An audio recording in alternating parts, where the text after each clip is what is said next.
everyone. Good morning and welcome to another Digital Jamaica Live. If you're listening in on the podcast, thank you and welcome. Disclaimer: I am not feeling well. I think I have the flu, but we're gonna push through because I think this is an important conversation for us to have, and we have some really awesome guests to help us kind of figure our way through this conversation. But before we get started, as always, I want to thank my sponsor, G5 Cyber Security, protecting your digital assets from nefarious people online. Shout out to Chanel McPherson, who is the only Jamaican, and well, she's one of only 12 selected from the Caribbean and Latin America to participate in ICANN 76 Community Forum. Um, yeah, she's doing good stuff, and she's only a first year IT student at UCC. So shout out to her doing big, big, big things. And tomorrow at UCC, Albert Daniels, who is the senior manager for stakeholder relationships in the Caribbean from ICANN, I think I got his title right, will also be at UCC to have a conversation about what is ICANN and what is the role they play in ensuring a safe and accessible internet for everybody. So if you are a nerd like me who likes these kinds of things, then I'll be tuning in. Definitely tune in. It will be on UCC's YouTube channel. So make sure you check that out. That's a good conversation to have. So what are we talking about this morning? We're talking about AI because you guys know we've been doing this AI series for 3 weeks now.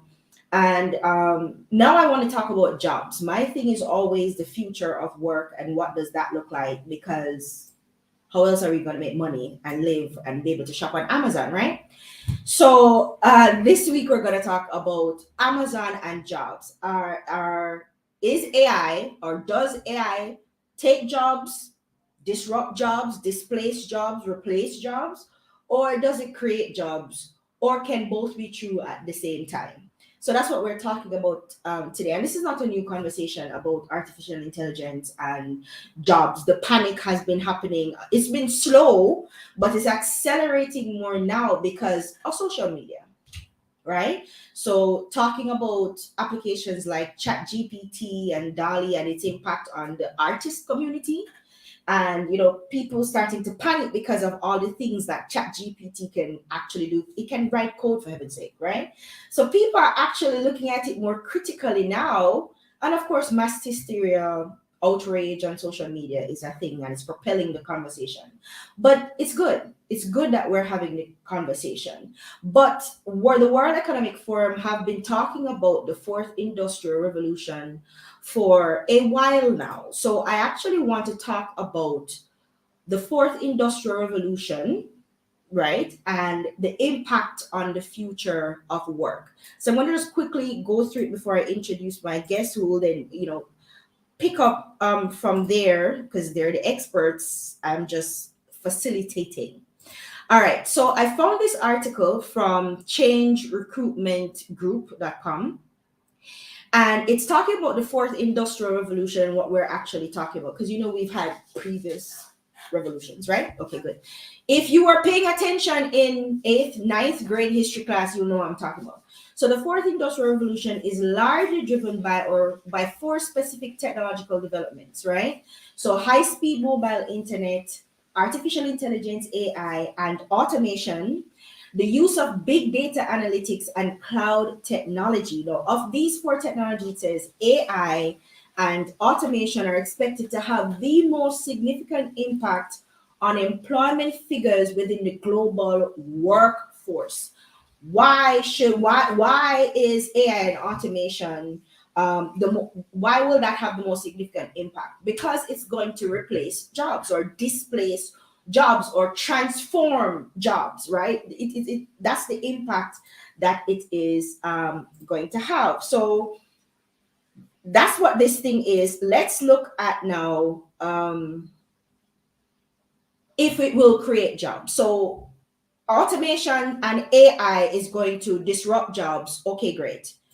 How is it going to disrupt jobs? Now, one of my favorite sources is McKinsey. McKinsey is a solid source for research in areas like this. So McKinsey says, while we believe there will be enough work to go around, so it starts out by saying, automation and artificial intelligence are transforming businesses and will contribute to economic growth via contributions to productivity. But there will be challenges. So they're saying that while there will be enough job to go around, it's going to transform jobs. It's going to transform the nature of work in the workplace. It's going to be able to carry out mundane tasks that humans can carry out, that humans are employed to carry out, but it's also going to complement human work. And while they believe that there will be enough work to go around, society will need to grapple with significant workforce transitions and dislocation, and workers will need to acquire new skills and adapt the increasingly capable machines alongside them in the workplace. They may have to move from declining occupations to growing and, in some cases, new occupations. So that's what we're really talking about when we're talking about artificial intelligence stealing or creating jobs, replacing jobs, etc. We're really talking about automations and how that transform the way work actually happens. And of course, we live in a, what you call that now? We're talking about businesses, and businesses want to create more efficient production, lower cost, higher profit, that kind of thing. So if technology is going to help them to do that, then they're going to do that. And that is also how human displacement happens, especially when it comes to work. So I have invited two people here who's going to help me kind of work our way through this, to look at, okay, what exactly does these things mean? What does it mean for humans in general? Should we be panicking? How are these jobs being replaced, and what jobs are being created? So how do we pivot? And then should we, as Jamaicans, really be concerned about this? Because sometimes I think we see ourselves as removed from the conversations because we're not the creators of the technologies, we're just users of it. But we shouldn't. It's a globalization and all that thing. We are very much connected. And if COVID taught us anything, is that we can be touched. Okay. And so, yeah, we're having this conversation. So please help me welcome my guest. Let me stop sharing. Please help me welcome my guest. First up, we have Matthew Stone. Matthew is an AI researcher, and he is the CEO of Stone Technologies Limited, and he's going to tell us what that is in a minute. And then we also have my go-to person when it comes to having rational, clear-eyed conversations about technology and work and business. Michael Clare, he is the CEO and founder of Cirrus Limited. He's also a natural, and he's also going to explain what this means, a natural technologist, logician, and philosophical futurist. Okay, so starting with Michael. Michael, what does any of that mean? Well, it actually means, well, before I get into that, I want to first thank you for inviting me here again. I want to thank you for the work you're doing at a very important time, especially in the context of our country, Jamaica. We're going through significant transitions, aren't we? Yeah. That's causing panic, apparently. So we'll talk about that. But what does it mean to be a natural technologist? Well, there are two kinds of people in tech. People who went to school and studied specific things, specific actions that they can take in code, and specific technologies that they can learn. And then there are people who have a different relationship with technology. We understand it intrinsically. We understand its purpose, not just how it's made, but what it's made for and how it should be used. The logician part comes from my natural tendency to be logical.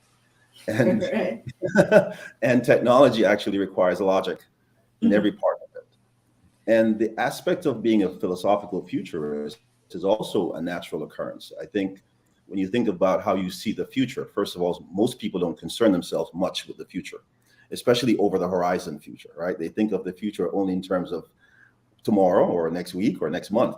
Mm, It takes, I think, special people to enjoy looking over the horizon mm. and enjoy understanding what's over the horizon. And I think I have those natural abilities. So that's why I kind of, describe myself that way. Awesome. And that's why I keep coming back to you when it comes to these conversations. Welcome, Matthew Stone. What does an AI researcher do? What do you do?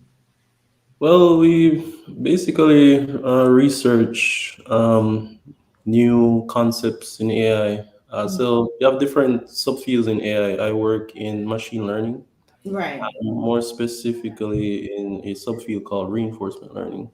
It's Mhm. basically trying to get machines to learn from trial and error. Mhm. So yeah, it involves basically a lot of reading of papers, coming up with new ideas, testing those ideas, evaluating them, sharing them with the research community. Mhm. Yeah. It's- Okay. And what is Stone Technology? So Stone Technologies Limited is a company I started Mhm. about a few years back. Mhm. So we're currently working on some innovative AI technology, Mhm. specifically autonomous flying robots Oh, to do various tasks. So, like what? Like what? Like deliver stuff, like delivering well, I stuff, can't go too much into like those detail. little vehicles that drive around. What is it in the UK or the US? You have these little delivery vehicles that drive around. They're self-operating vehicles. You know what I'm talking about, Matthew? Yeah, yeah, yeah. Is it something like that or? Yeah, man. So there are several applications right now in terms of how people imagine autonomous robots, especially drone technology. Mhm. So I mean, you have drone delivery. Mhm. So what we are working on specifically is actually using drones to harvest fruit and also autonomous drone security. So I mean, there are two projects we're currently working on right now. So that means they shoot you from the sky if you're trying to break into somebody's. Uh, that's a It bit just that's a something bit dramatic. ethical dilemma right there. All right, guys. So let's jump right into it. One of the first questions I asked you guys was, "What does the future of work look like?" So, Matthew, while you're on, from an AI researcher's Mm. perspective, what does the future of work look like? Yeah, I mean, this is a good question. I mean, there have been a lot of predictions generally as to what's going to happen to the job market from a lot of people. Because of this whole AI and automation revolution, and a lot of people, of course, are scared. Saying that basically, we're going to lose most of our jobs in the coming future. That concern is valid. As we can see, AI technology is improving, and it is, as time goes on, can replace a lot of the repetitive tasks that humans do on a daily basis. But as I think what's happening in AI isn't necessarily unique. Throughout history, with new technology, the same panic has happened. So people have been saying, we're gonna lose our jobs, and what's gonna happen to us? We're not gonna have any money. But as you can see, new jobs have come about that at that time people wouldn't even have imagined. So, for example, a YouTuber is a profession now. Yeah, But content creators, I exactly. think. Like, yeah, back 20 years ago, like people would be laughing at you if you told them that you made money streaming video games. You have Mhm. Twitch streamers that are making money, like kids that are making millions of dollars just Mhm. streaming video games on their computer. So it's probably not easy to see exactly what those jobs will be in the future. I think there will be new jobs, but I mean, there is validity in the claim that there's something unique about this particular revolution, given the fact that this particular technology is trying to be as close to human as possible. So I think some level of concern is valid, especially in the mid to far term, like say 20 years, in terms of Mhm. a lot of people actually being displaced. One profession, I'll bring it in a local sense now, I think may be in a bit of a trouble and may cause some panic in the coming future is and that a lot of people out here depend on is the call centers. So a lot of people work at these call centers and depend on them for employment. As we've seen with ChatGPT, conversational technology is improving at a quick scale, and you pair that with human-like voices. I think in the near future, maybe say 5 to 10 years, we could see a lot of those jobs being replaced easily. So Sorry, sorry, I didn't hear that last part. What did you say? call centers, yeah, Oh, yes, call centers. So the call center operators that a lot of right. people out here depend on those jobs. Mhm. I can see in the say 5 to 10 years those jobs actually being replaced. Okay, sorry about that. My headphone kind of chipped out of it. And that's funny. It's funny you should Mhm. say that Mhm. because while researching this topic, Right. one of the things that the experts are saying, or the speculations, is that when it Mhm. comes to AI, one of the things that AI can't really do Yeah. is when it comes to human relations, and Right. that's a big part of customer service, right? Mhm. Empathy, being able to relate, being able to have that kind of back and forth duality in the conversation. Mhm. But you're saying that AI can do that, and if you look at that customer service, communication, problem solving, that kind of thing, that's customer service based. So Mhm. are you saying that AI can actually do that? At the current point in time, I wouldn't say it's very good at that, Mhm. but I think as time goes on, it will be able to simulate that. Okay. Um, I think you know it will be able to solve the problems that people have when they're calling into these call centers much quicker than humans. I mean, most of the times when people are calling these call centers, they just want to get their problem solved as Right. quickly as possible.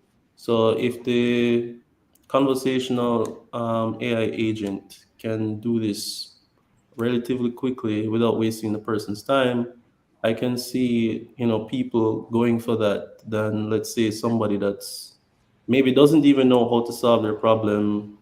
Even if they're empathetic, they're basically just wasting the person's time and they still get frustrated anyway. So I think with time they will become more and more human-like in how they respond. I mean, that's kind of how why ChatGPT is, getting all this hype it is right now. They Right. specifically trained it to give more and more human-like response. So yeah, I think as time goes on, it will become, um, more like that. So you're saying a tool like ChatGPT could replace call center jobs. And funny enough, you guys remember a couple years ago, was it Google Assistant? There was this video at a Yeah, conference with the Google Google Assistant Duplex. Yeah, Google Duplex. that actually Yeah, called to make an exactly. appointment, and it sounded so real that the person didn't actually Exactly. know they were talking to a robot. Correct. Precisely. So that's what you're talking So, I about? mean, exactly. So this technology, although it only works in specific use cases for now, Right. it already exists. So, like, if you heard that demo, the AI agent sounded very human-like. It sounded like someone you'd want to talk to. It sounded even empathetic. It had, the human sounds. It had everything. You basically couldn't differentiate between a human if you didn't know what it was. So the technology already exists. As time goes on, it will become more general. So you'll be able to work in different cases, and yeah. So definitely, I think that's something we need to start looking into. That in terms of displacement in Mhm. our current workforce, that may be a big thing in the coming years.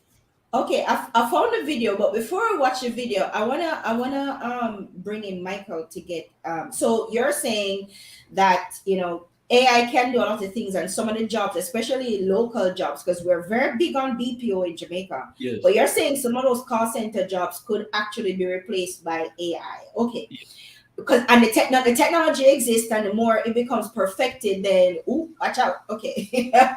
All right, Michael, let's get your take on it. What does the future of work look like? The more advanced technology gets, how is that changing what the future of work will look like? Sure. So it's important to understand that the future of work has been changing for decades. Right. And everything that, and Matthew alluded to this, everything that we are seeing today has been on a continuum for decades. Right. You know, what we're really talking, and I want to just take a minute before I get into the work displacement to make Right. sure that we're all understanding AI in a non-technical way. Part of the problem that creates the panic and the fear in AI is not the intelligence part, it's the word artificial. We're naturally scared when somebody says there's artificial intelligence. You may as well replace it with alien intelligence, don't you? It's just weird. But it's actually not artificial intelligence, it's algorithmic intelligence. The A should be replaced from artificial to algorithmic. And let me explain what that means. So it all comes down to mathematics. Yes?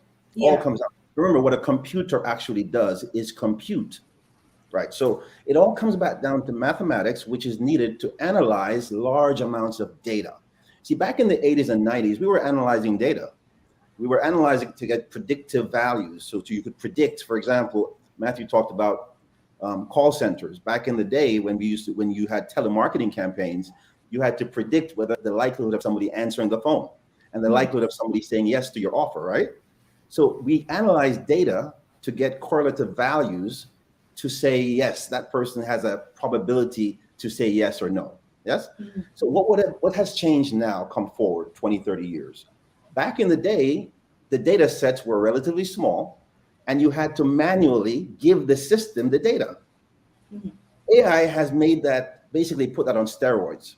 So you don't have to give AI the data.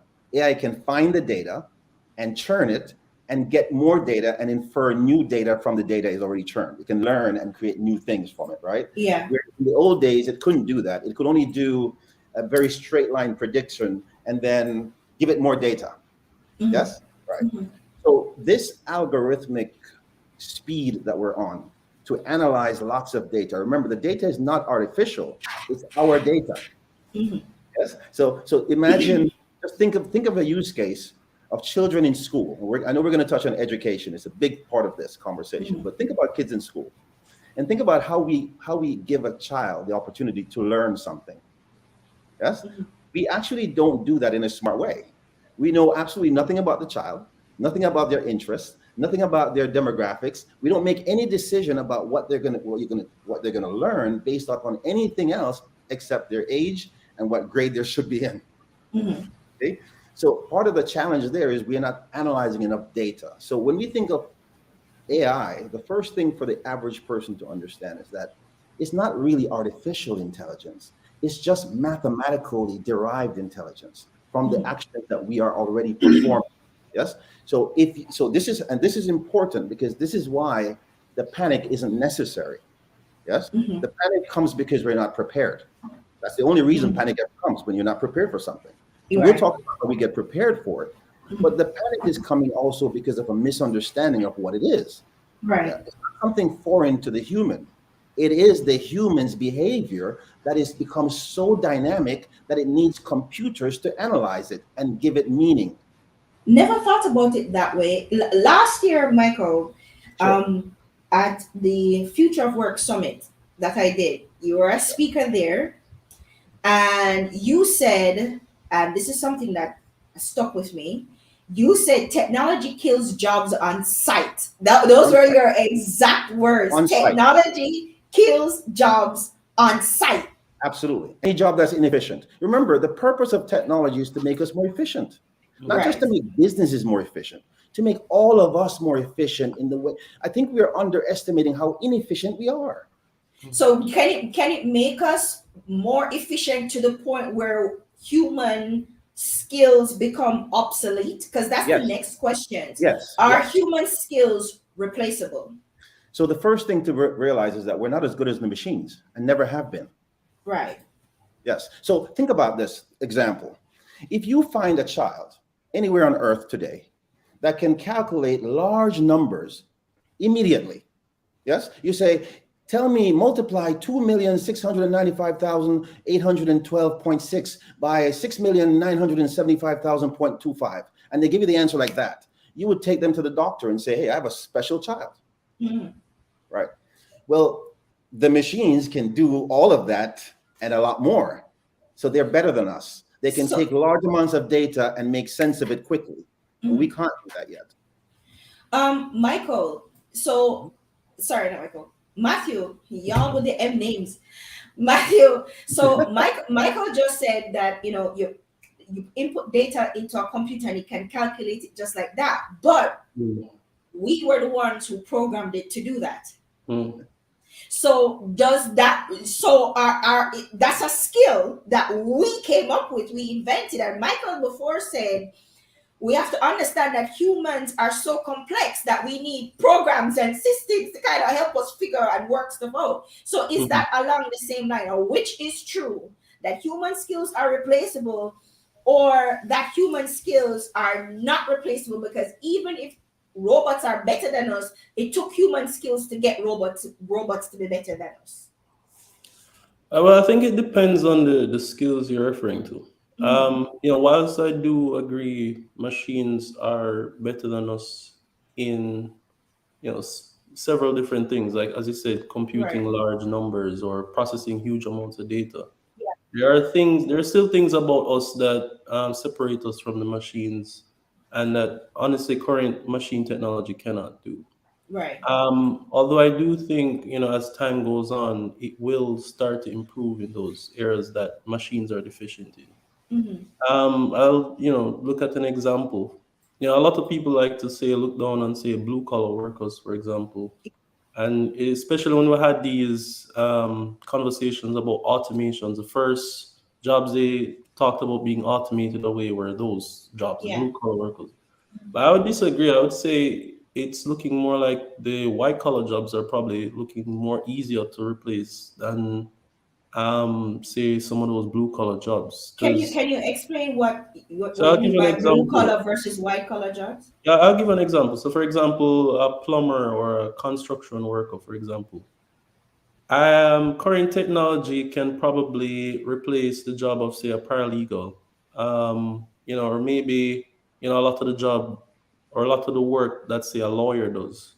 Hmm. But let's say, for example, a plumber or a construction worker, we're still not at the point where machine technology can mimic the dexterity that, say, for example, humans have in their movements or, human hands.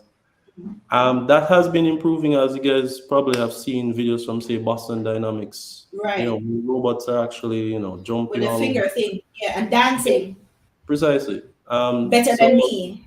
I do think in, like, say, 10 to, say, 20 years, that will definitely be, jobs, those jobs will probably start being, looked at in terms of being replaced. Or even look at something like self-driving cars. There were a lot Right. of predictions, from like Elon Musk that we would have a, level 5 autonomy in terms of self-driving cars driving by themselves from city to city, in all types of weather and in all types of traffic conditions by now. And, that would be ubiquitous technology. That hasn't proven to be the case just yet because the problem is actually a lot harder than people think. It's not an easy problem to solve.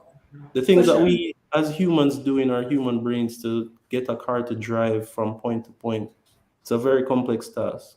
Again, the technology is improving, so I do think with time, um, you know, that will get better. But we are finding that a lot of those things that we thought may have been easier to replace, like, say, for example, a truck driver or a Uber driver, it may not be as easy as we think. So those may even take a bit longer to be replaced And than even the white collar jobs. yeah, I'm glad you talked about what goes on the human brain to get things to happen, because let's talk about what we actually mean when Hmm. we're talking about human skills. So Hmm. human skills, sometimes called soft skills, are the non-technical skills that aren't traditionally taught as part of an education curriculum, but that enable us to function at our optimum. So they include skills like mindfulness, Right. self-awareness, communication, creative thinking, resilience, and more. Now, I found several definitions for Hmm. human skills, but I found this one. I like this one. Bias. But I particularly like this one because it also jives with the research. And the research is saying that, when it comes to high cognitive skills, let me show you another research that Mhm. I found from McKinsey. Again, always going back to McKinsey, right? So McKinsey said research by their global institute has looked at the kind of jobs that will be lost, as well as those that will be created as automation, AI, and robotic stakeholder. Now, remember before they were talking about what are the four key things in the fourth industrial revolution. These are all of them. So data, mobile technology, AI, automation, robotics, right? And it has inferred that the type of high level skills that will become increasingly important as a result, and the need for manual and physical skills as well as basic cognitive ones will decline. So Mm. manual physical skills and basic cognitive skills will decline, but demand for technological, social, and emotional skills Mm. and higher cognitive skills will grow. So that definition just now talking about self-awareness, resilience, Mm. communication, these are what we call social, emotional, and higher cognitive skills. And these are essentially human skills. So when we ask the question, are Okay. human skills replaceable? What we're really asking is, can AI robots feel? Can they Mm. think? Can they problem solve? Can they communicate in a way where Michael said it earlier, the artificial part is what is throwing us, but that can they communicate in a way where we're comfortable with that Mm. communication? So can I touch that? Sure, yeah, jump in. I think we're defining skills the wrong way, and I think even Okay, McKinsey did. I think McKinsey is confusing attributes that people have with skills that they learn. So okay. yes, to be all those things, they're good attributes for you to have as a person. And the good thing about technology is that over time, it will create the space for humans to invest more in acquiring those skills. One of the things that happens today as we are working our ways to poverty and death, yeah, we are working our ways to poverty and death. Most people, from the time they're of legal age to work, they work until they die. Yes. So while we're doing that, we're not making the investment and having the time to actually develop those attributes you just spoke about, Kadia. And one of the benefits that comes from the the immersion of technologies in our lives is that we will actually, when we talk about the displacement, sure, we think of it now only in terms of our revenue, our livelihoods. We don't think of it much in terms of what will we get when we have more time to spend with ourselves. Yes? What will you get when you actually can be more reflective on your life?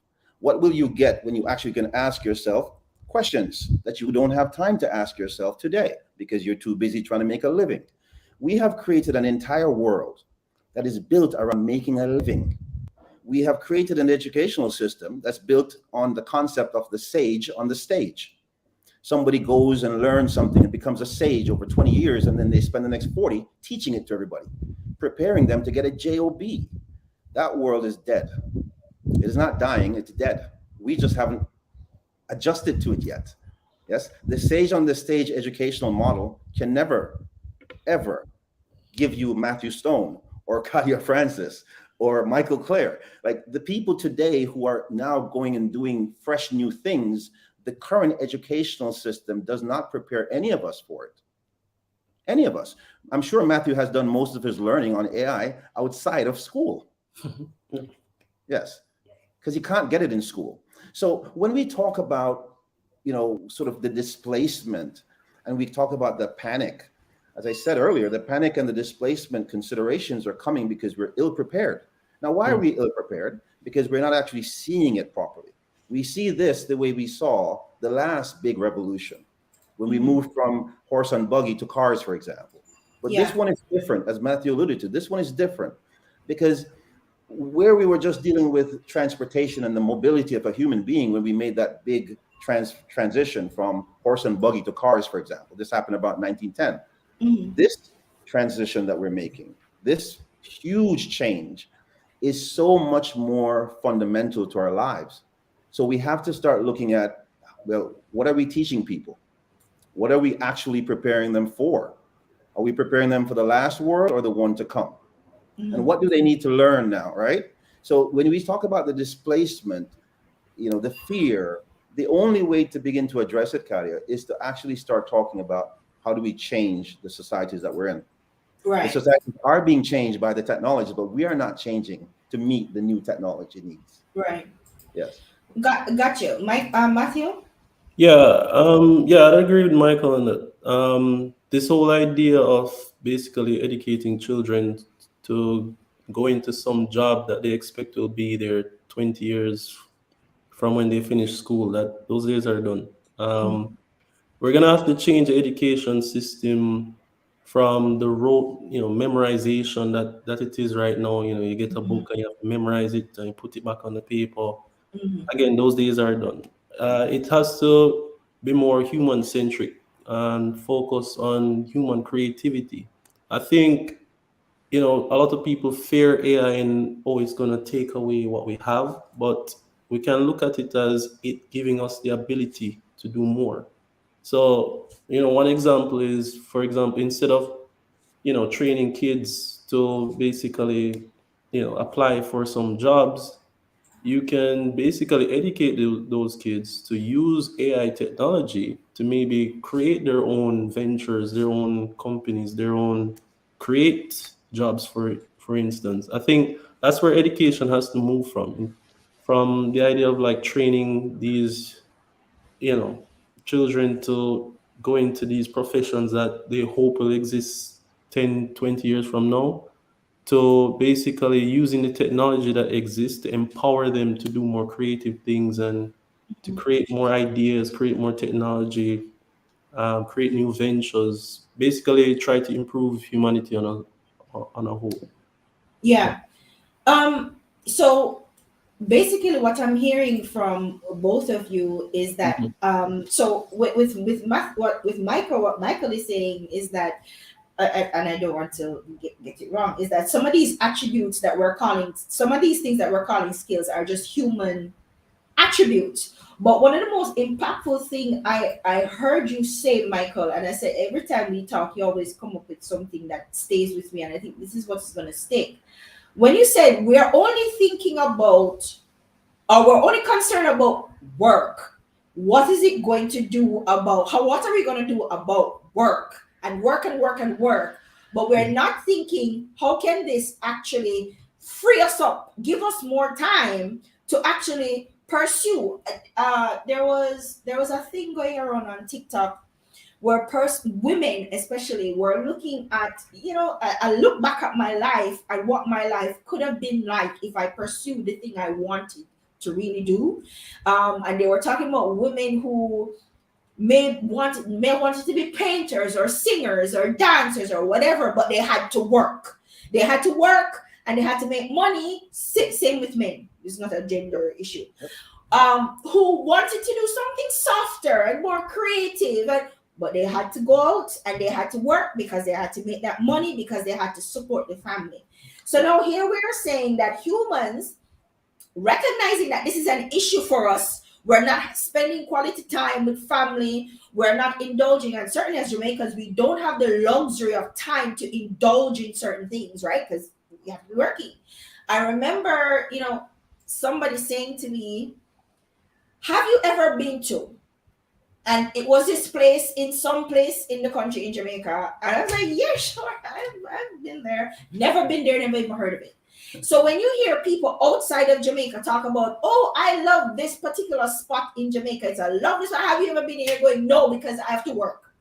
So I have not had the time to actually enjoy my island, the paradise everybody else talks about, because I have to work and I have to dodge taxi man on the road. So I have not had time to enjoy it the same way. But here we are, possibly with an opportunity to kind of step back a little bit and take in the sights and listen to the birds and But it's do not just all the about that. things. Yeah, But but I do didn't all the interrupt things you. we see the white people them do, and we're going, Yeah, oh, that must be nice. Um, so you're saying, I know you say it's not just that, but what it's not I just got about that. from what you said was that it may be an opportunity for us to indulge Yes, and in other especially things outside of work. Yes, and especially, and this is what's good for the audience. So the thing that you should indulge in first of all is the Mhm. thing that Matthew could not get at school, self-education. So how do you get out of the matrix? Think about it. So we're in this matrix now, and you Mhm. are feeling panicked and you're feeling threatened and you're feeling scared that change is coming, change is Mhm. here, and you don't know Right. what to do. Well, the first thing you need to do is start investing in self. Now, how do you do that? I'm going to give you a specific example of how Mhm. AI helps you to do that. Mhm. So remember, we started by saying AI is not artificial intelligence; it's algorithmic intelligence. The thing about Mhm. algorithms, as Matthew can tell you, is that they observe and learn. Mhm. Mhm. So if you go to YouTube tomorrow and you type in, "I want to learn about AI," for example, right? You want to Mhm. learn about AI, and you do that. I guarantee you, do it 2 days in a row. The Oh, they're gonna algorithm flood your algorithms recommendations. begin to teach you and show you and give you and present to you everything you need to know, not just about AI, but it even broadens it to a whole suite of technologies. Suddenly, instead of your YouTube showing you things that are wasting your lifetime, wasting your time, giving you nothing of value, suddenly the same AI is teaching you now the Mhm. things that you have expressed that you have an interest in. Mhm. Think about that.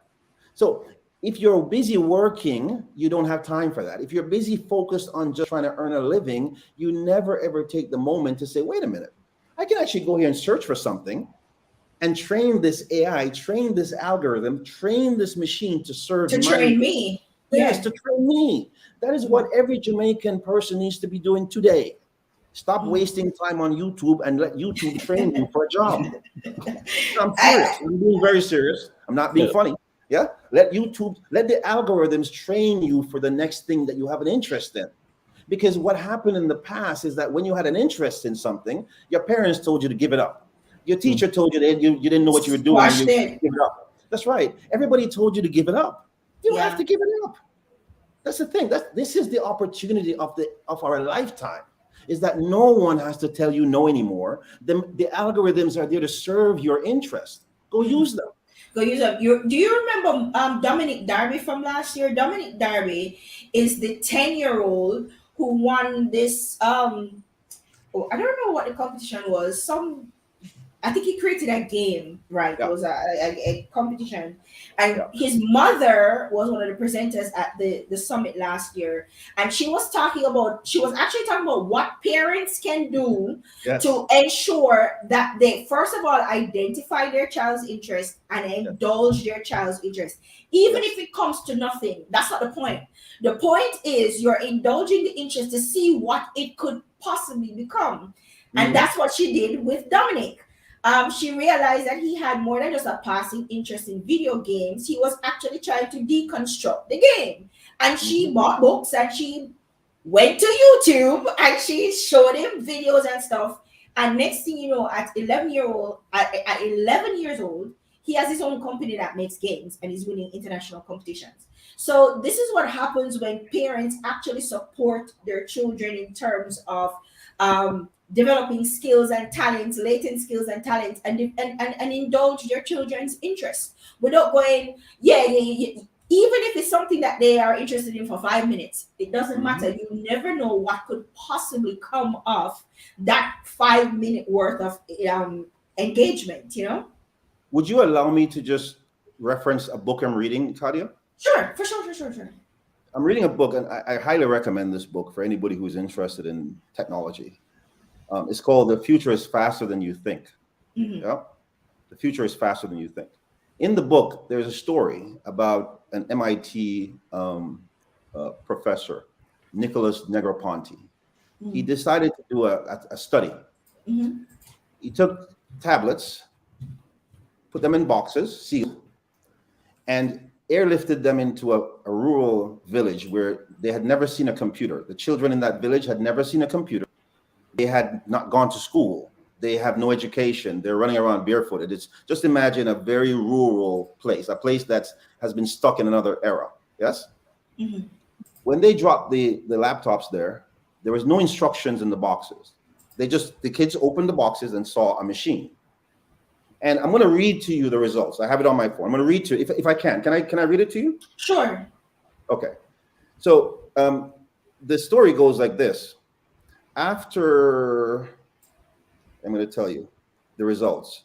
So after a week, after one day, all the children were able to turn on the laptop, the tablet. After a week, all the children knew all the apps that were on the tablet. In 1 month, half the children had hacked the operating system.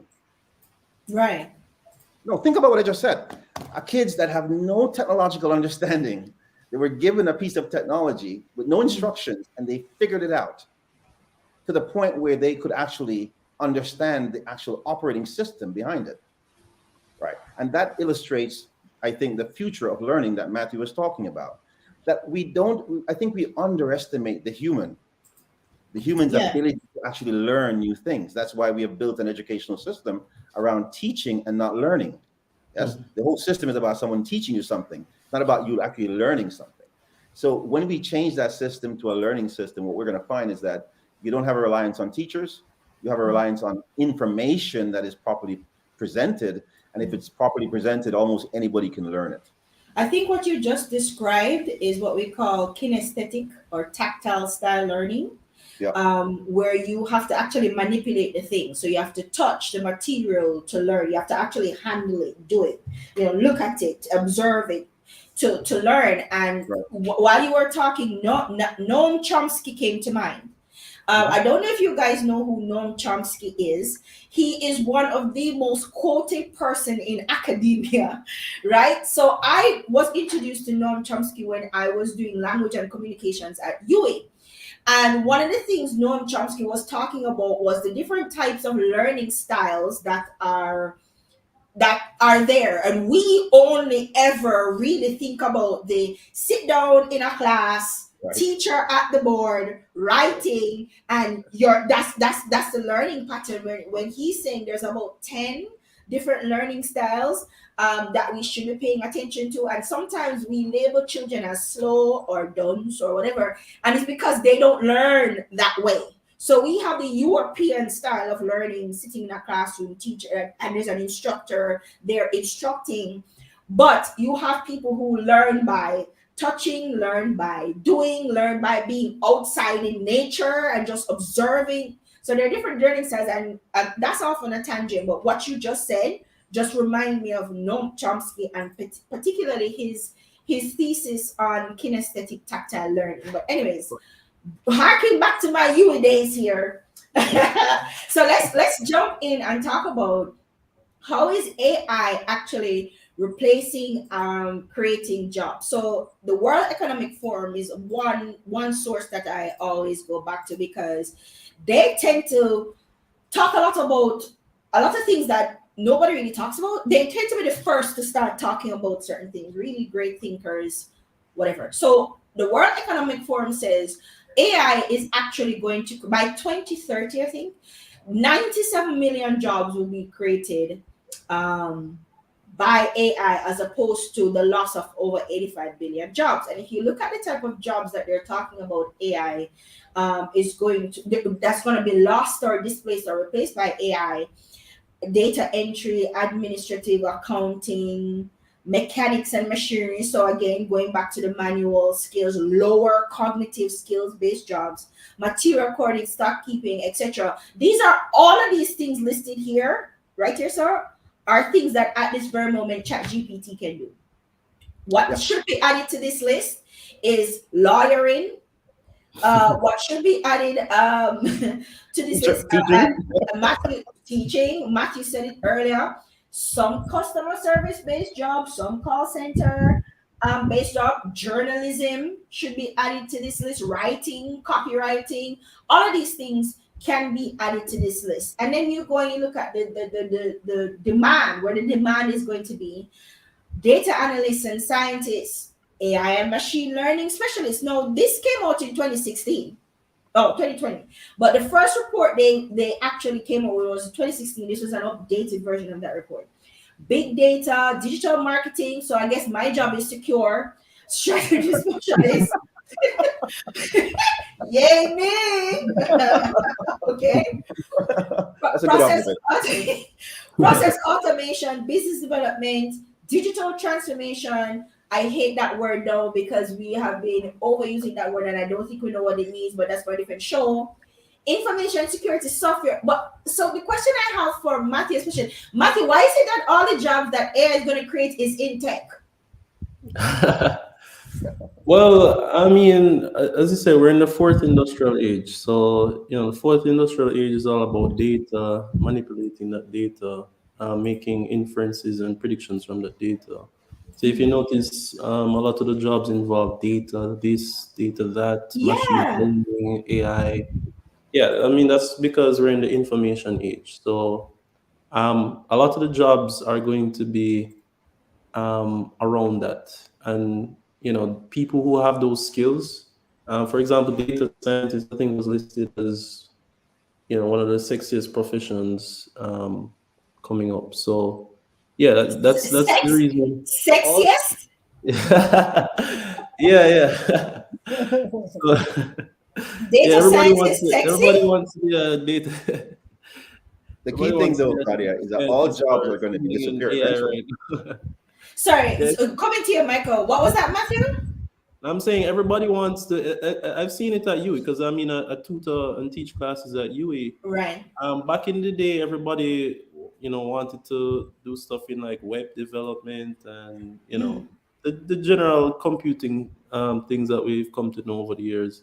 But now everybody is asking me about AI, this data scientist, this data analyst, this. Like that's the thing everybody is talking about and asking me about now. So Right. yeah, it's definitely the trend now, especially with Chat GPT. Like students coming into university, they are going to want to know, all right, how do I get into this AI thing? How do I get into this data thing? Like that's what people are And, going to do.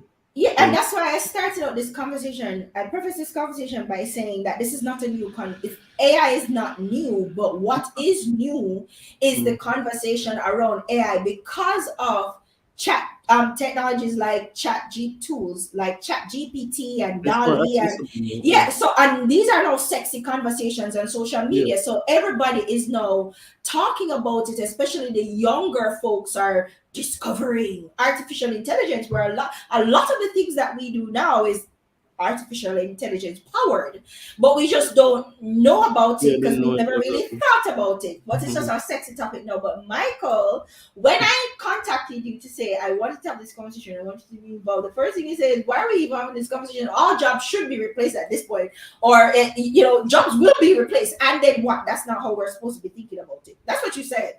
I just think that we underestimate how inefficient we are. It's always Mhm. amazing to me how humans don't realize how inefficient we are, how little Right. information we can process at a time. If you give a person 6 pieces of data and say, connect them, they can't. They get a headache. They say, I'm tired, I got to go sleep. Like, we are inefficient in everything. Lawyers are Mhm. inefficient, teachers are inefficient. Just understand the way, it's not the people's fault, it's the way we have come up.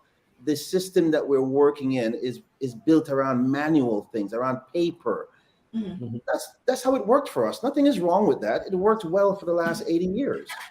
But today, all those things are inefficient.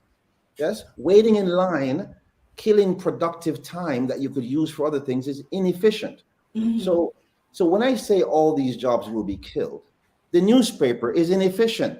The fact that you printed a paper once a day to give me the news is inefficient because I can get the news now every second, whenever I want Right. it. Right. So it's Mhm. not a it's not a it's not an indictment on anybody when I say that.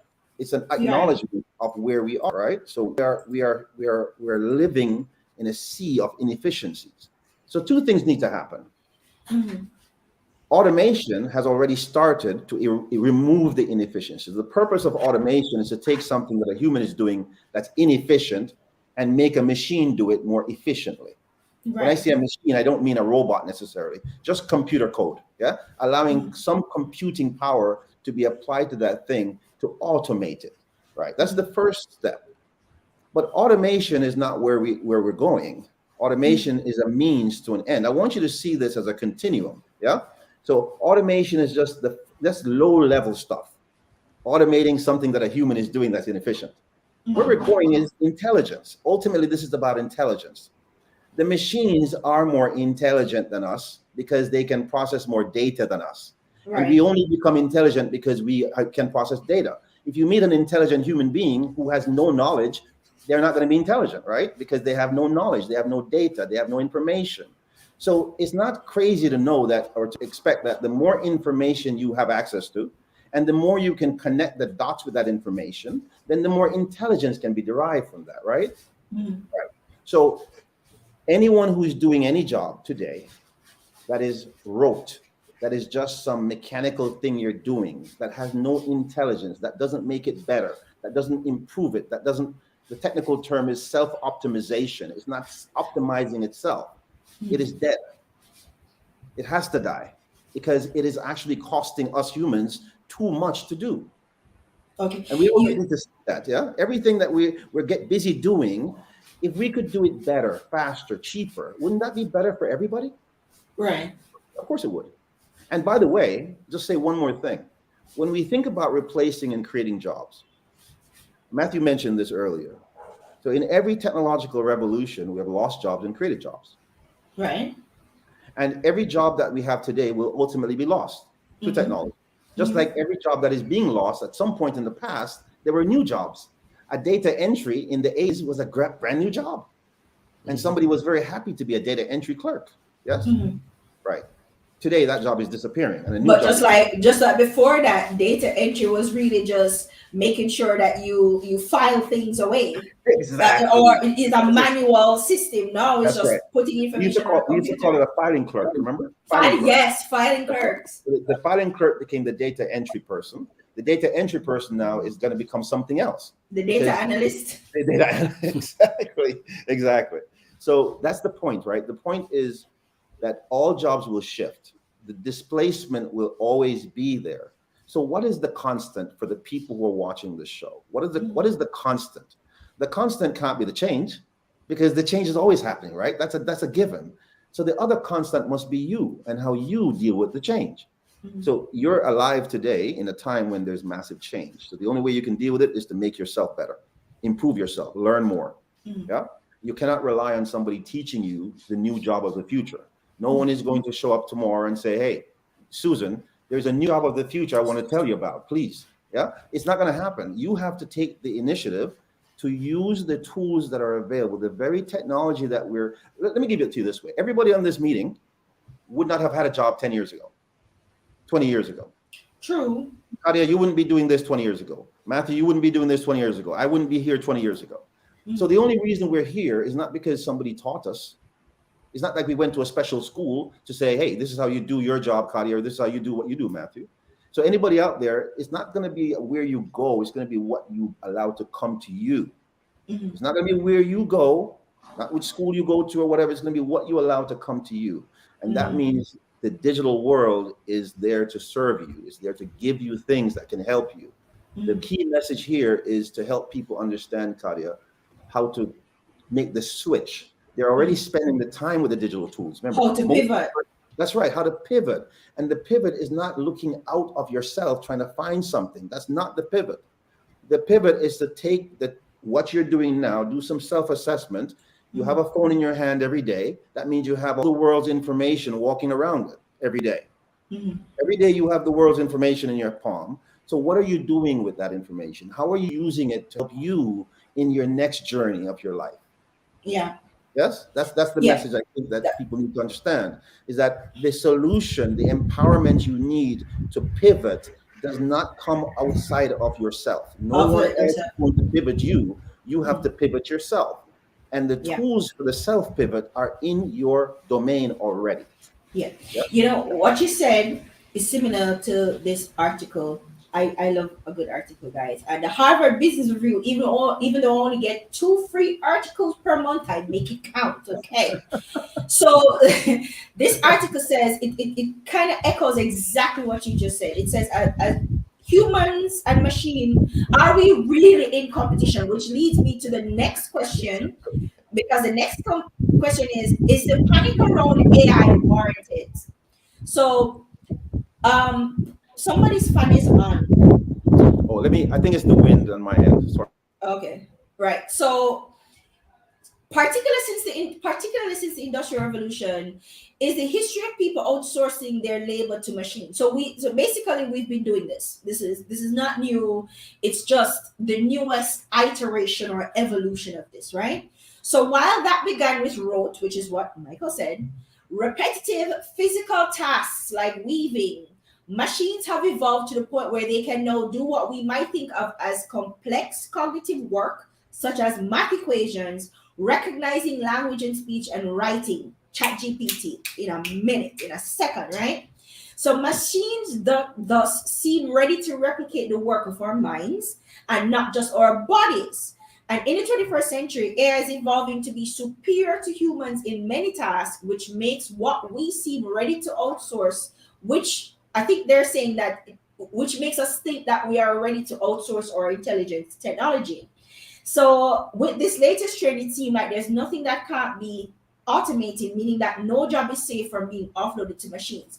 But the article goes on to say that they actually disagree with the zero sum game, which people are speculating is going to happen, where robots, AI is going to take over. They're saying that they don't agree with that zero sum game in which there can only be one winner. They're going to say, we believe, however, that this view of the role AI will play in the workplace is wrong. They go on to talk about difference between machine intelligence either, but then they go on with their recommendations to say that greater productivity and automation of cognitively routine work is boom, not a threat. It's a good thing. Implementation and development phases usually reveal its real value only after some time, and they talk about first team, which working with actual AIs, humans and non-humans work together. But guys, if you can, please, I am going to drop this link, and I want you guys to go and actually read the article. You get 2 free article a month. If you don't read anyone else, read this one, because it actually really goes through and dismantle the argument about AI replacing jobs, and talk about ways that we can actually use AI to our benefit. Because as Michael said, we're not as smart as we think we are.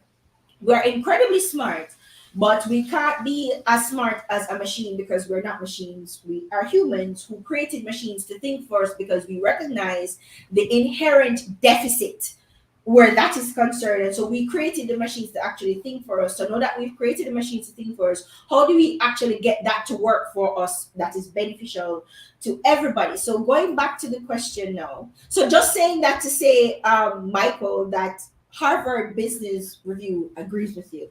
Okay. No, that's nice. So Matthew, question. Is the panic around AI warranted? Should we be screaming, crying, soaring up, panicking that we're going to lose our jobs to the damn machines, right? Because there is a subculture on social media, especially. We always have to talk about social media because that's our primary means of communication these days. There's a subculture, or there's a subtopic, whatever you want to call it, on social media, where people are actually doomsday prepping and talking about the AIs are coming, the robots are coming, and what we're going to do and what we should do and why we should stop these tech companies, these big tech companies. Is this something that we really should be paying attention? Is this like the flat earthers all over again? Is this something that we should really pay attention to? Is this genuine? Is this panic genuinely warranted? Yeah, I think humans are generally guilty of either underestimating or overtly overestimating the future. Um, I do think that you should panic, or a society should panic, if it is not prepared for what is coming.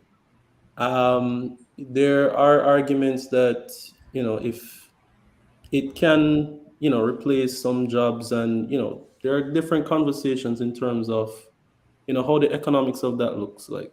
If certain people can't do the jobs they've been doing for several years. I mean, I know we've been talking about people learning new skills, but if you think about society as a whole, it's not very easy for a politician to go to a set of his constituents and say, hey, the reason why you don't have any money is because you just need to go on the internet and learn some skills. That's not going to Right. go well with their constituents. So, you know, there has to be conversations about how we approach it. Mhm. People have come up with the whole concept of universal basic income. I Right. personally don't agree with that economic model. I agree with it for obvious reasons.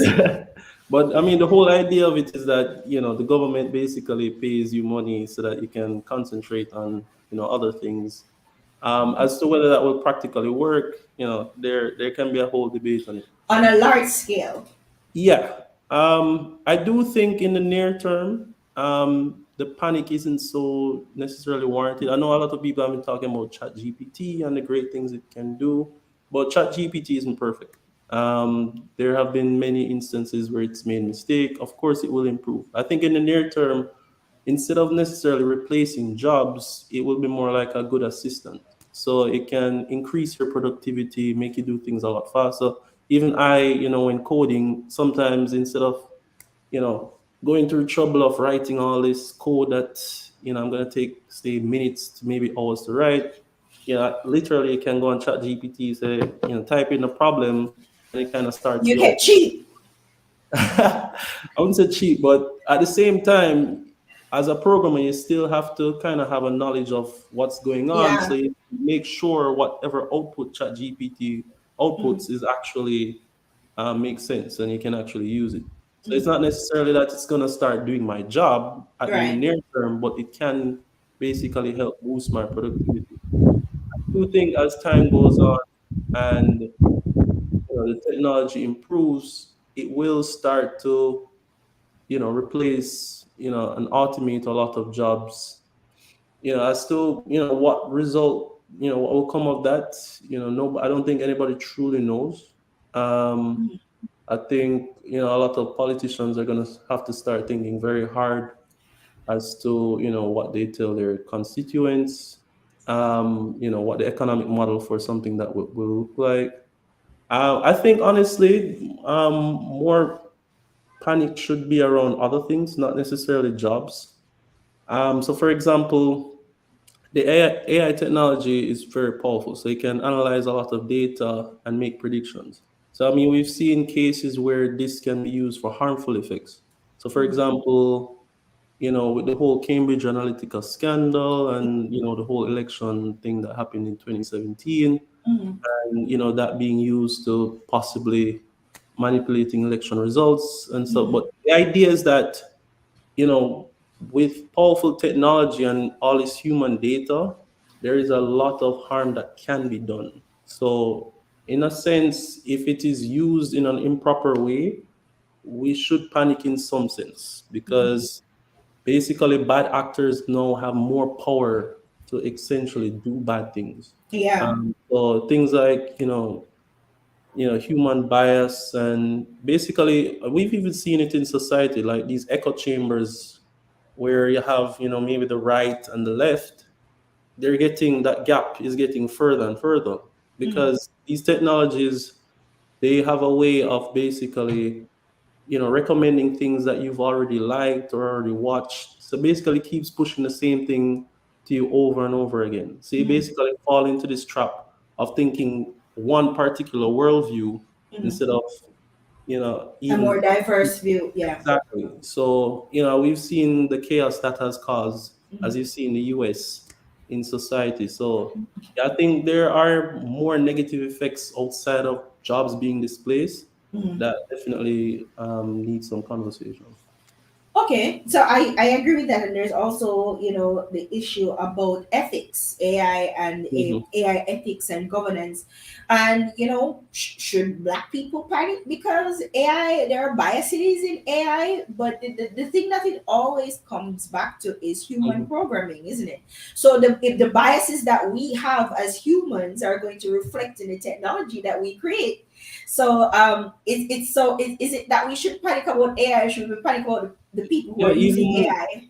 even Chat GPT, the Chat GPT you're seeing is a very filtered version of Chat GPT. So Right. yes, it is using like data on the internet, but they've done a lot of things to filter its output. If Yes. ChatGPT was like released, like all of its reins were taken off, ChatGPT would output a lot of And it would very be disgusting dangerous as and hell. probably racist things. Yeah, it would be dangerous as hell. Chat GPT is not connected to the internet, and when it gets connected to the internet, oh boy! So that's what I'm saying. A lot of the inherent biases that we have as humans Hmm. is going to reflect in the technology. So I'm saying, should we be more concerned with the technology, or should we be more concerned with the humans who are manipulating the technology to further their own biases? That's a whole other Yeah. conversation altogether. Michael, should Jamaicans be concerned? Because one of the reasons why I asked whether Jamaicans should be concerned is that, and Matthew just talked about politicians and, what are they going to go and say to their constituents? Because what we tend to do when we look at jobs, especially, I think we look at the lowest base, what do you call it? The lowest base factors. So in between this period and this period, X amount of people were employed or X amount of people were unemployed. These are the base factors that we look at. We don't look at quality of work, the Hmm. quality of the work that they're actually doing. So for some reason, we are a BPO free for all place, right? Hmm. And a lot of the jobs that are coming into Jamaica are low wage jobs, low skills jobs. So Dunkin' Donuts is here for whatever reason, and Popeyes and Caesars and all these jobs are coming in.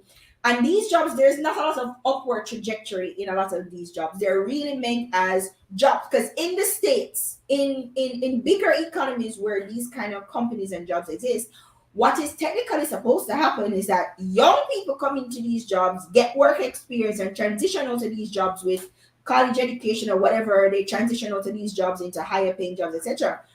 We're not transitioning.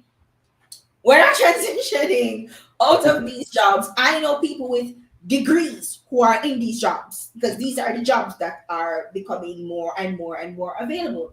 So that's why I asked the question, should Jamaicans be concerned that if automation becomes a thing and more businesses start automating processes, which means that they don't need to outsource to places Hmm. like Jamaica, are we going to have jobs? In a low skilled labor market, what are we going to do?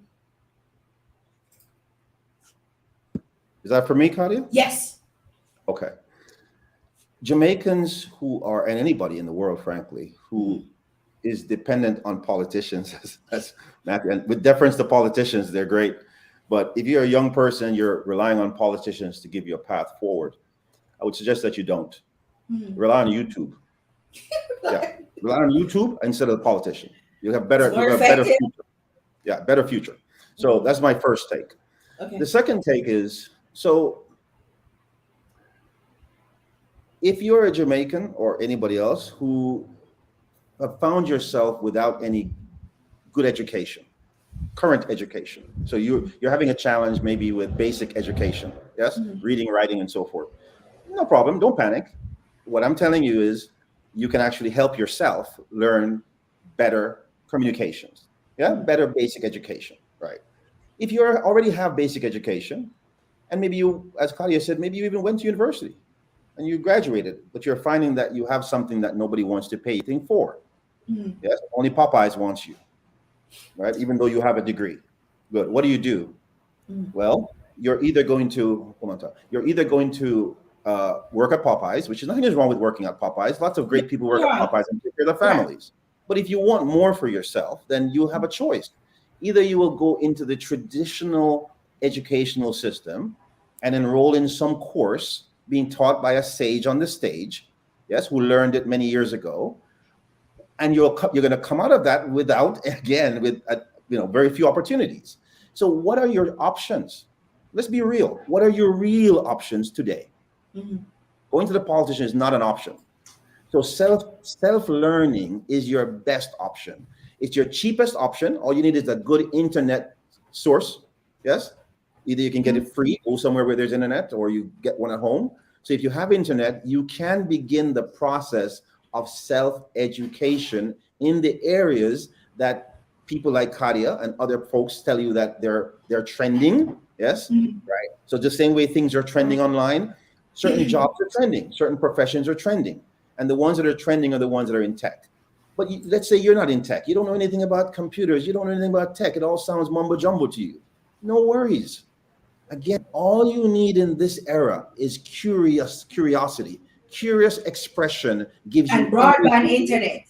That's it. You need curious expression and broadband internet. And that replaces the university, the teacher, the sage on the stage. It replaces the person who has to tell you not to do something. It replaces your parents telling you it's a bad idea. It replaces everything because it empowers you to go get information. Now, not every information you get on the internet is going to be good.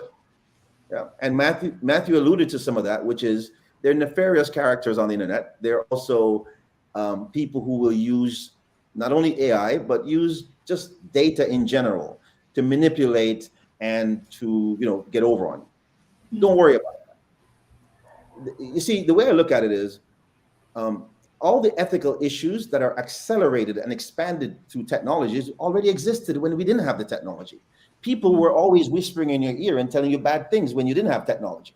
You had to use your own discernment, your own common sense to discern what was true, what was false before there was technology, wasn't there? You didn't believe everything you were told. No. And you shouldn't believe everything you see today. You shouldn't believe everything you read. You have to use your own discernment. That's another topic, right? But just understand, this is the key message, that if you're in Jamaica, if you're anywhere in the Caribbean, if you're anywhere in the world, and you are faced with this feeling of dislocation, this feeling that I don't know how I'm going to get my footing anymore. I'm not sure where's my career. I was told that if I went to school and did this, I would have a long career, and everything seems upside down now. If you're in that stage, the only advice I can give you, is to take control of your own life. Use the very tools that you think you have to panic about, the very technology, the very internet. Use those tools to empower yourself and to arm yourself with what you need for the next leg of your journey. Whether that journey is from 15 years old to 20 years old, or 20 years old to 30, or 30 to 40, or 50 to 60, it doesn't matter where you are in your life. The technologies we're talking about are going to help you. Yeah. And let me give you a quick example. We come out of the pandemic recently, and the pandemic taught us a lot of things. But one of the things it also taught us is this idea that the technologies are not all scary. A lot of people, their first really use of technologies happened in the pandemic. For a lot of people, they had never done a video conference call until the pandemic. For a lot of people, they never bought something. We talked about e-commerce for decades, but for a lot of persons, they never had an e-commerce experience until the pandemic. So what was big and scary and confusing suddenly seemed like it wasn't all that confusing. It wasn't all that scary, buying stuff online or whatever. And so same way you embrace that through circumstances, there's another circumstance happening now, which is this displacement, this feeling of dislocation. And it's the same way you have to see it, as an opportunity and not as something to panic about so much. Okay. For a minute there, you sounded very anti-university, Michael. Well, For a minute there, I was gonna be like, "Ooh." I'm gonna mimic Elon Musk and say I am actually. I don't think, I'm not anti-university. I'm anti what we have today. What we have, and so let's ask the question today: are most persons who are coming out of universities, are they doing what they want to do? Are universities preparing them for the world that we have? The real world, yeah. Yeah, the answer is absolutely not. There's nobody not even the university people would say that is true. So there's a problem there, not just universities, in the entire educational system. And I'm not so much anti it. I'm obviously pro-education. I'm just anti the way we have structured the way that people need to learn. The way we have done it is not good for people. And there are better ways to do it. And we have to have the courage, politically, socially, we have to have the courage to make the changes that we need. Gotcha. Michael, earlier Michael said something. I said none of us would have been here, 20 years ago. It's because of the advancing technologies that we're here. And he has emphasized several times self-learning, right? How much of what you know as an AI researcher came from UA? Talk truth. Came from UA, and how much came from talk truth, and how much came from you actually learning on your own? Because I can tell you, my background, and another thing I want people to understand too is that you can always transition from where you are now Mhm. into somewhere that you want to be, because my background is law. It had nothing to do with digital marketing or nothing, right? And so you can transition, and I was only able to transition through self-learning, right? Mhm. So Matthew, tell the truth, what God love, pass your finger out today. How much of the learning that how much of the knowledge that you have now came from you, and how much came from yourself? Yeah, You learning, you going out there. honestly, yeah, honestly, I'd say about 99, yeah, percent of what I know has been from self-taught. Did you say First, 99%? He said 99%. I did not expect I didn't that. expect that. I didn't expect that. Wow. That's an no, I mean, excitement. I'm being Most very sincere honest. ever heard one. Like a large amount of what I know has been self-taught. Yeah, I couldn't have been where I am or even know most of the things I know if I didn't have the initiative to actually go out and yeah, and as Michael rightly stated, it's a mentality thing. Um, this idea of depending on people in authority or depending on your teacher to kind of get ahead in life, it kind of has to change from that, where people have to take more self responsibility and chart their own future. Um, the point is the technology is there to kind of make it easier to chart that future. So Mhm, I guess see it more as a tool to get there a lot quicker and easier. mhm, Yeah, as he rightly stated, like yeah, I wouldn't be where I am if I didn't have you know internet and the computer and even starting a business nowadays. Like back maybe 40 years ago, you had to think about how to get a bank loan and you had to know all these different people. Now with internet connection, a laptop, I can start an internet company and who knows, that becomes a success and mhm. I'm a millionaire. The Yeah, point I is, can launch a crypto and scam people in seconds. yeah, like yeah, the technology is there to basically allow people to basically do whatever they dream or they set out. So the mentality has to change to that, from depending on your teachers, depending on society, depending on the government, to more like I can chart my own path. And you have to be able to adapt to changing times. The whole idea of like, oh, my mother was a doctor, her mother was a doctor, and like those days are done. Like the whole generational job thing is gone. Like you have to be able to, all right, what's trending now? What does the market want? Like Mhm, people complain all the time about not being paid enough for this or not being paid enough for that. But the fact is, the market defines what you're paid, or how you're valued. So you have to find what exactly are people valuing. mhm, So look at what's trending, like what people are paying the type of money you want to make for, mhm. and get the skills to be good in that. And the technology is there to do To that. help you do that. Exactly. Good. And that's where we're gonna leave it. That's where we're gonna leave it. And I agree with everything that Matthew and Michael is saying, especially as it relates to self-learning, because I am proof that that is actually a thing. And with as Michael says, all you need is curiosity and access to broadband internet, because that's literally all I did. And you go out and you find the information that you need to find there. I don't think there's any information that you want that you cannot access online. You find information that you need to find. You do the courses that you need to do, even though Michael is against stages on stages, but you do need instruction sometimes, right? You find information, I didn't help Matthew too well. you find information, you get the instruction, and you pivot and you transition and you market yourself. And as many times as you need to pivot and transition, what I find is that people get comfortable in jobs. So I've been doing this job for Mhm. 30 years, right? And so they don't want to adapt, right? But then you're going to get replaced. So as much as you can, allow yourself to adapt to changes, because industry changes, business changes, things change. But I think we have everything that we need through technology to be able to adapt. Once we have the curiosity and the access to the problem and just a will to survive and to not just survive but thrive as well. All right, so that's where we're going to leave it today. Thank you guys so much for joining me on the show. This was an amazing conversation. And these are conversations. I like having these conversations because I don't see where anybody else is having these conversations. I see people online go, yeah, man, leave Jamaica, man, go foreign, go get jobs. And I was like, what jobs? You were working at KFC. What job is you going to go to foreign go do, right? Let's be real about it.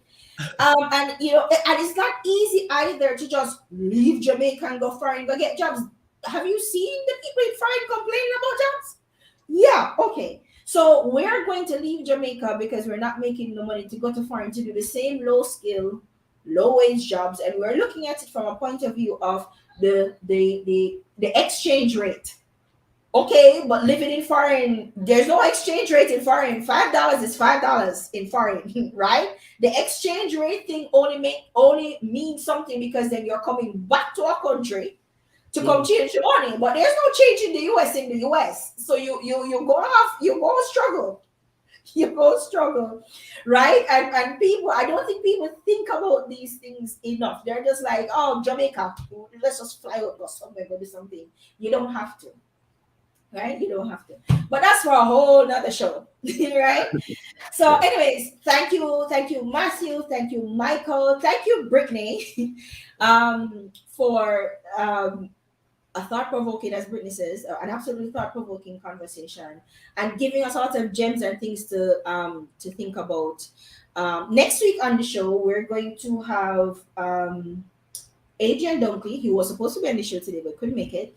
Adrian Dunkley, who is the president of the JTDA, and he's going to be joined by, lost my train of thought, but they're going to be here to talk about practical use of AI, because we're talking about AI as if we can afford AI. So that's another thing altogether. Can we actually afford this technology? We're talking about it.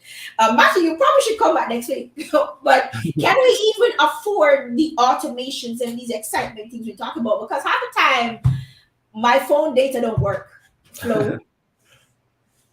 my Wi-Fi don't work. Digicel. So we here talking about all these excitement stuff, and we can't even get the damn internet to work in Jamaica, and the ATMs are always out of money. So we're going to be talking about practical uses of AI, especially in Jamaica, and we're also going to talk about the ethics of that as well. So I will see you guys next week for another Digital Jamaica Live. Bye.